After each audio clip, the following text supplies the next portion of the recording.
ही बातमी हाती येते। एमसीए अध्यक्षपदाच्या निवडणुकीमध्ये अजिंक्य नाईक विजय झालेत। अजिंक्य नाईक हे आता एमसीएचे नवे अध्यक्ष असतील। 107 मतांनी अजिंक्य नाईक हे आता विजयी झालेले आहेत। संजय नाईक आणि अजिंक्य नाईक या दोघांमध्ये चुरस होती आणि या सगळ्या पार्श्वभूमीवर आता हा निकाल हाती आलेला आहे। एमसीएच्या अध्यक्षपदाच्या निवडणुकीमध्ये आता अजिंक्य नाईक हे आता विजयी झालेले आहेत। अजिंक्य नाईक हे आता एमसीएचे नवे अध्यक्ष असतील।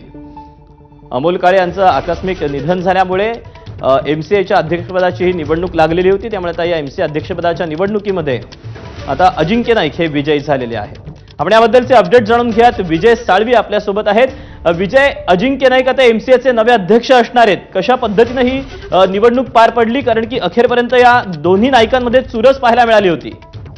खऱ्या अर्थानं चुरस पाहायला मिळाली होती, पण प्रत्यक्ष जेव्हा रिझल्ट आलेला आहे तेव्हा रिझल्ट मध्ये मात्र चित्र नेमकं उलट दिसलंय दीपक आपण। कारण अजिंक्य नाईक यांना 221 मतं मिळाली आहेत 335 पैकी, आणि केवळ 114 मतं, केवळ म्हणता येणार नाही पण 114 मतं ही संजय नाईक यांना मिळाली आहेत। 107 मतांच्या फरकानं त्यांचा विजय झालेला आहे।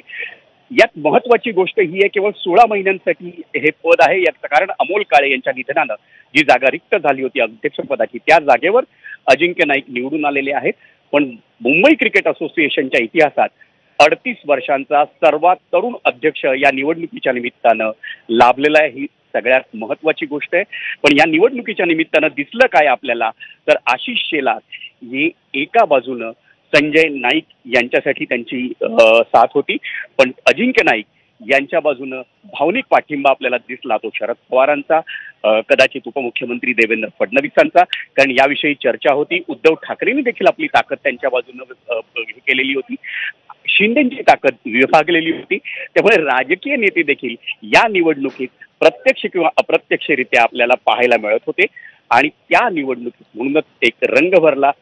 हे चित्र 221 अजिंक्य नाईक आणि संजय नाईक 114 या मतांच्या फरकानं आता आपल्या समोर आलेलं आहे। अजिंक्य नाईक त्याच्यात विजयी झालेले आहेत। दीपक, विजय, खरं तर तुम्ही सांगितलं त्याप्रमाणे 18 महिन्यांसाठी हे आता अध्यक्षपदी अजिंक्य नाईक असणार आहेत, परंतु आता त्यांच्यासमोर आव्हानं नेमकी काय असणार आहेत या कार्यकाळात?